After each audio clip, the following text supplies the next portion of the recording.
Welcome back to another episode of Unbreakable Spirit. Today we're addressing a profoundly emotional topic, the journey through grief and loss. Coping with the death of a loved one is never easy, but understanding this process and finding meaningful ways to honour those we've lost can help us navigate the difficult terrain.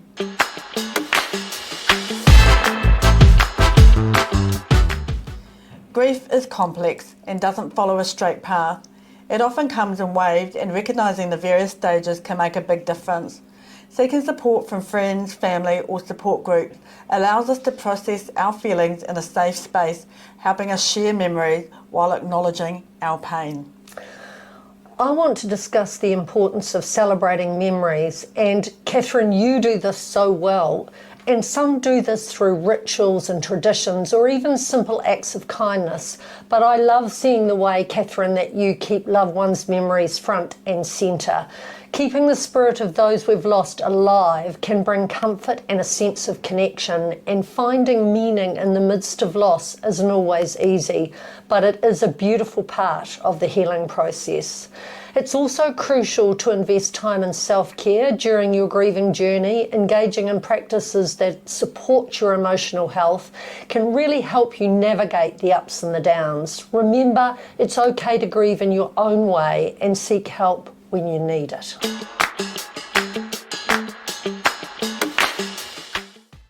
Well, Christine, this is a topic that as we get older we experience death a lot more, and my first experience of death was seeing my grandfather pass away when I think I was about 17, and might have even been a bit younger actually. And I remember the funeral directors turning to my mother and said, "Is she okay?" And my mother said, "Of course she's not. It's the first death she's ever seen, you know." And so this isn't an easy topic for either one of us. We've lost a lot of really close relatives and friends over the last, for me, over the last, 2-3 decades. And for you, you've also lost. Are you able to share a personal experience of how you've coped with the loss of a loved one, and have you coped? I lost my sister. I lost my mother 37 years ago, and I have to say I think about it almost every day. As time goes by, I think it becomes more important. I was dreadful at the time, and I suffered appallingly. I didn't handle it well at all. It was a dreadful, dreadful loss for me. But my sister became my substitute mother and my very, very greatest supporter and closest friend, naughty as they come. She was a big, big part of my life, and she followed me to Taupo to live. And so we saw each other every day, and we talked 3 or 4 times. When that phone rang, I'd think, oh my gosh, here goes the next 40 minutes, because she was such a chatterer. Now I'd give anything to have her back for another 40 minutes. But I lost her just 2 and a bit years ago, and her husband we found dead 10 days later. And that was really, really hard. She had fought for life. She had COPD, and she had this amazing attitude to life. They had nothing. They lived very simply. But she loved everything. She loved a phone call from the grandkids, because we shared my children. Because of our childhood, she decided never to have her own children because she was scared she would do to them what was done to us. So she shared mine. She never did anything awful to them. They adored her. And my grandchildren became her grandchildren. Every little thing was a joy in her life. She made the most of every single minute and was grateful for everything, took every advantage of everywhere she was invited. She was a little socialite who breathed out of 3/4 of one lung. And we were very close, and she held on and held on. And one day, I'd been very ill myself. We swapped hospital beds. We're in the same hospital bed. And she called me in the next morning and she said, "I've had it. I just can't do this anymore." And I couldn't believe it. And I said, "Are you sure?" And she said, "Yep, I've got a pact with God. I talk to him every Saturday morning," she told me. And she said, "I've told him that when I'm ready to go, I'm to go quickly." And I thought, oh my gosh. Anyway, she told the doctor she wanted to go, didn't want any more help, and would he help her? And he was saying, "Look, I can't kill you, Lorraine." By 10:30 that morning, she still hadn't gone. She said to him, "What do you think you're doing? I asked for your help and I'm still here." He said, "I've got to do the paperwork, Lorraine." She said, "Bugger the paperwork. I just want to go." Well, she died that afternoon at about 4:30. On her terms. On her terms. She closed her eyes and she just went deeper and deeper and deeper, because they told me it would take up to 2 weeks, because they literally starve to death once they make that decision.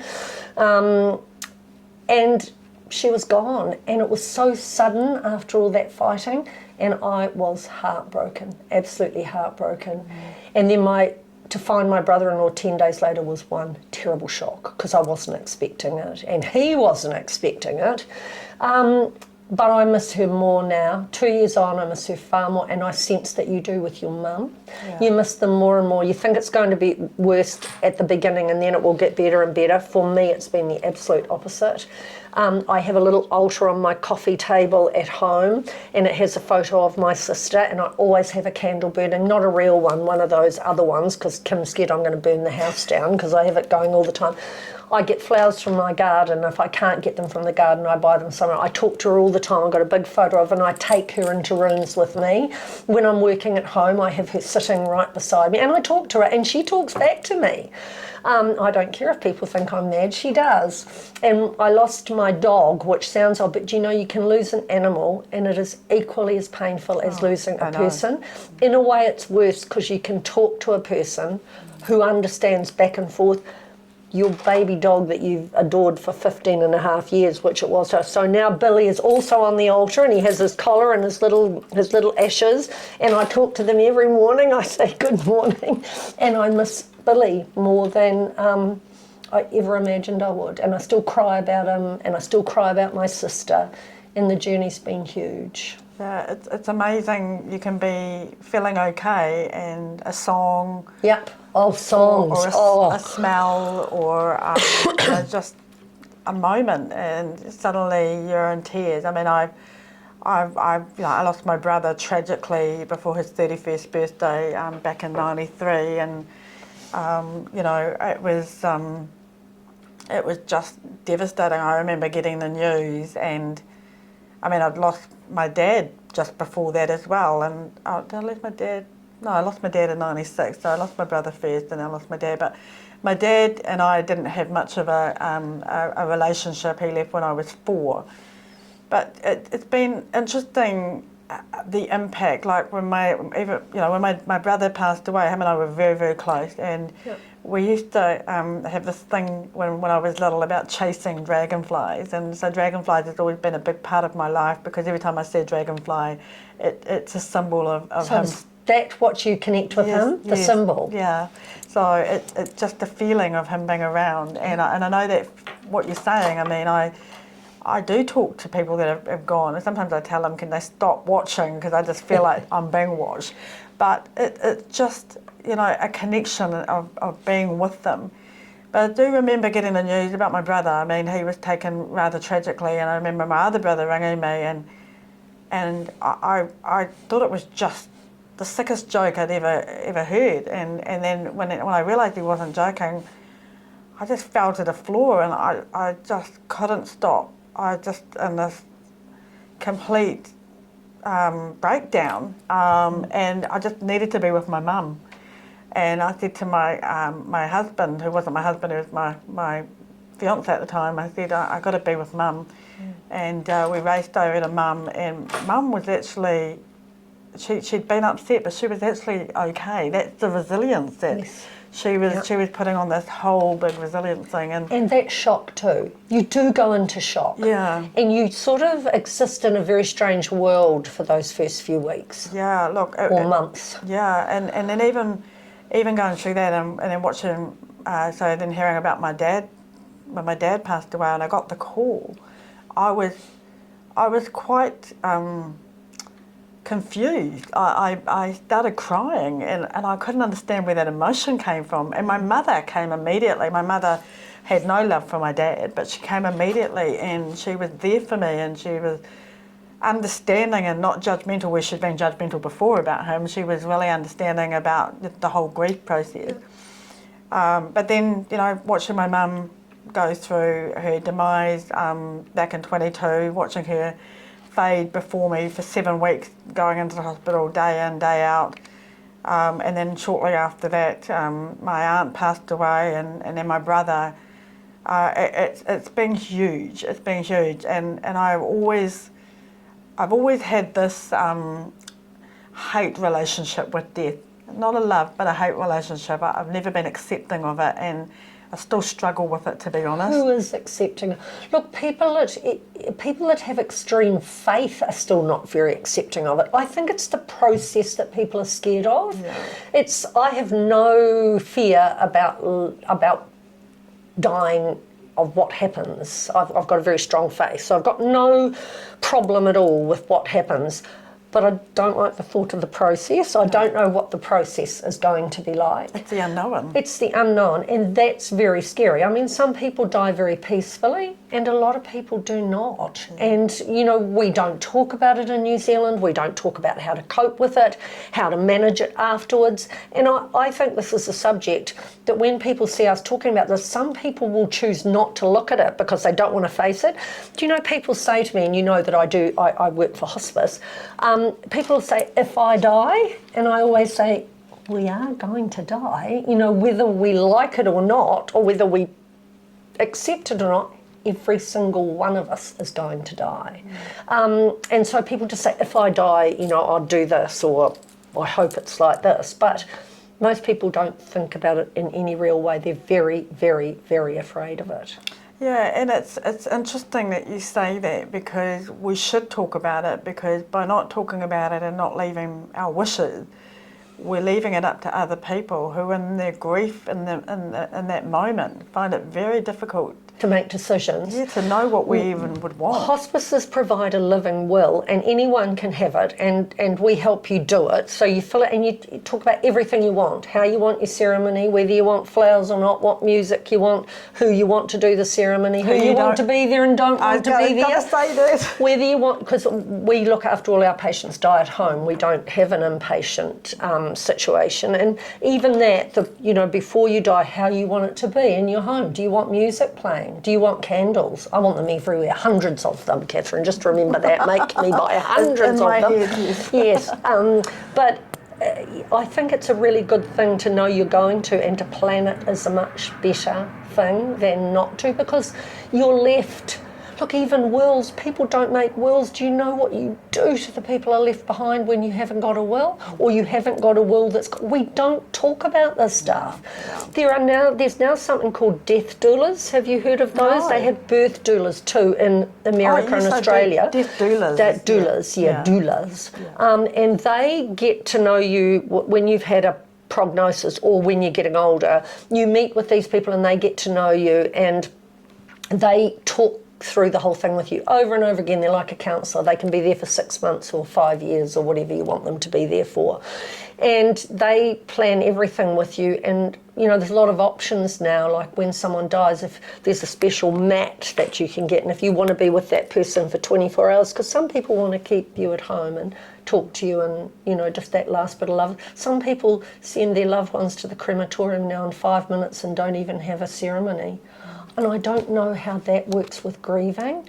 The closure. Yeah, my darling mother-in-law, who I love dearly and who is 95, says to me, now you promised me we won't have a funeral. It's just a waste of time, she said. And I try and say to her, but it's not for you, darling, it's for the people left behind. But she is stoic at 95 and she doesn't get that. Just do what you have to do quickly. And move on. Move on. Yeah. And of course it's not going to be like that because she's very loved, but we don't discuss these things, and they're really important. Yeah, look, Peter and I, we were recently involved in an audition for a funeral trust advertisement, and whilst we were too good for them, it got us talking a lot actually around, what we'd like. Like, I know that Peter loves football, and I know that he loves people, and I know that he wants people to celebrate his life and not be miserable. But there are certain things that he might want, or in the moment I might be too upset to think about.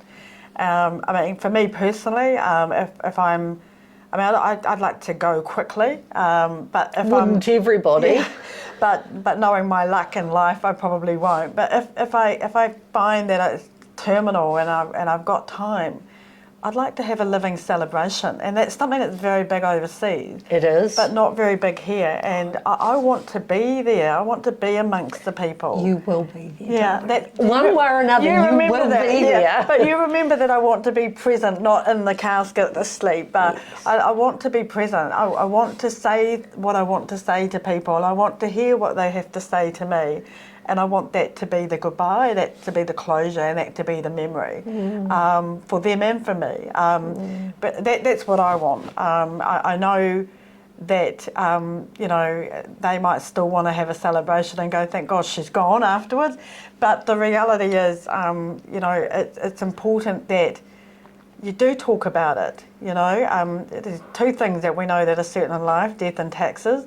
But the reality is that death can be one of the most devastating or one of the most beautiful things that you can experience. And I know that, you know, for my mum's funeral, I wasn't able to be too involved with her funeral arrangements, which was quite sad, given that it's been very hard for you. Oh, it was extremely difficult, given that I knew what she wanted and she'd shared that with me, but sadly she didn't go and put a will together. And there were parts of her funeral that I knew she would not have wanted, but there were other parts of the funeral that were beautiful. But at the end of the day, it was the coming together of everybody to be able to say goodbye, and that was important. But, you know, I guess it's okay to go through the grief.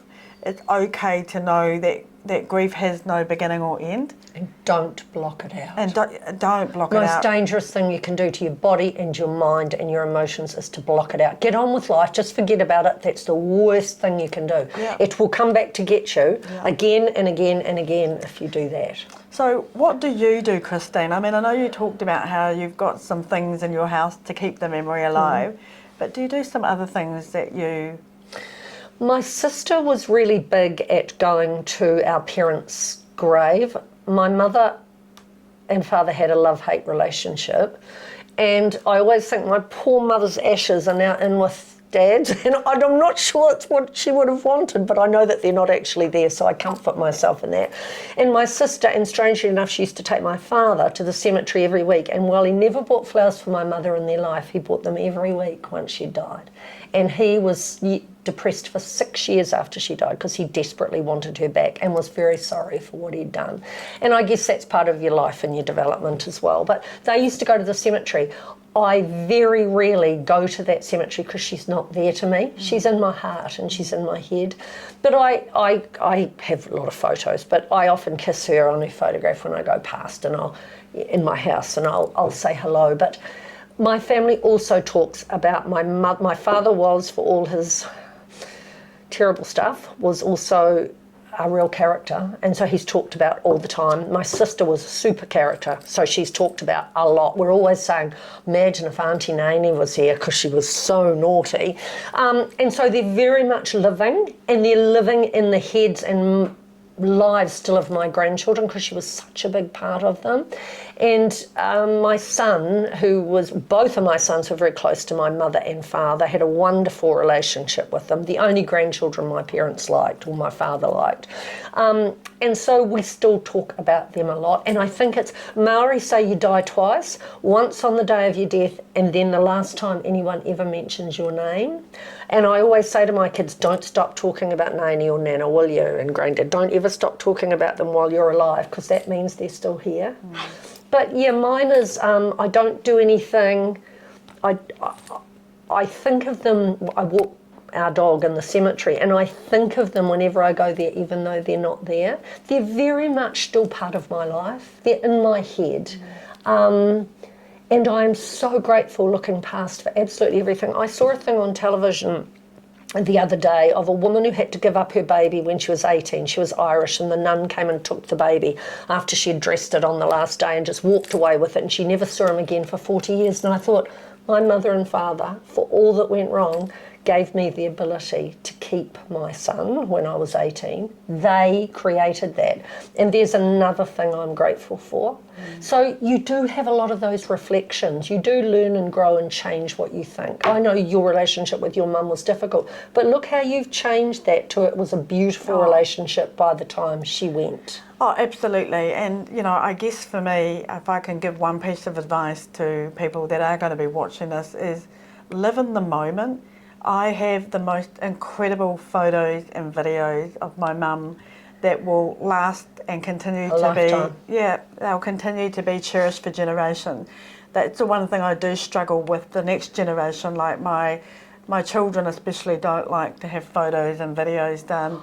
And I don't understand it, and it's something that I'll never understand. I have to respect that that's their wish. Yep. But, you know... That might change. Yeah, that might just be a thing. When they have children and things, that might change. Well, I hope so, because as I say to them, it's not about the now, it's about the memory that you create and you bring it. I mean, obviously, you know, as they have children, like you say, they'll be able to share that, because as a child you don't remember these things. No.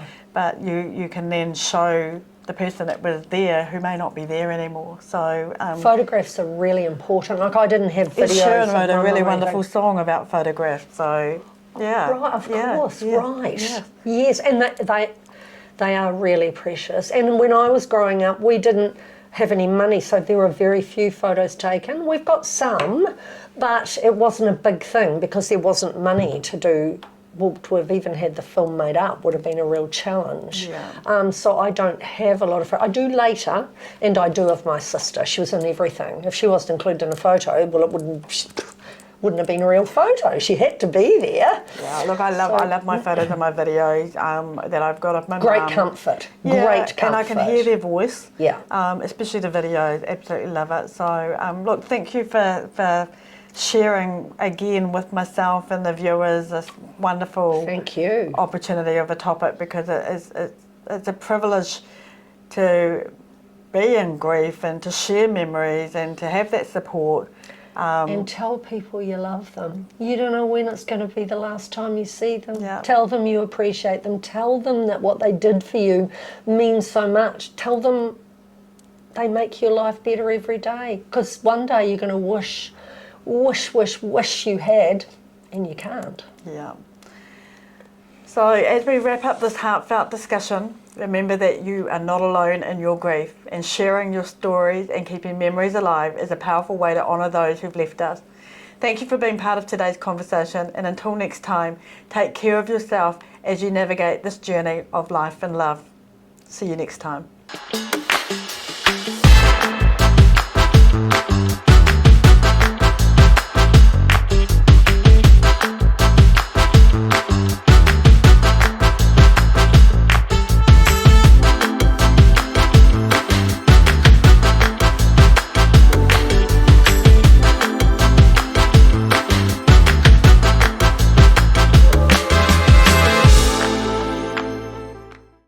Yeah, it's interesting that you talk about the abyss. I remember sitting on my couch, and I just was sinking and sinking, and it was almost like I felt something just lift me up, and it was like, you need to get off the couch, Catherine. If you don't get off the couch, you're going to be staying here forever. Yeah. And I can't tell you what it was, because it was just the most sinking feeling. I felt like I was in a void. And I literally got off that couch, Christine, and I went out to my garage and I got on the treadmill and I started running. I was a bit like Forrest Gump. Really? And I just ran and ran and ran and ran and ran. And that's literally what I did for the next 12 months to get me through, was just really solidly concentrated on exercise. And people said to me, "Oh my God, you look amazing." And that would have fed the recovery. Absolutely. Absolutely fed the recovery. And, you know, without having done that, I just really think that life would have been very different for me.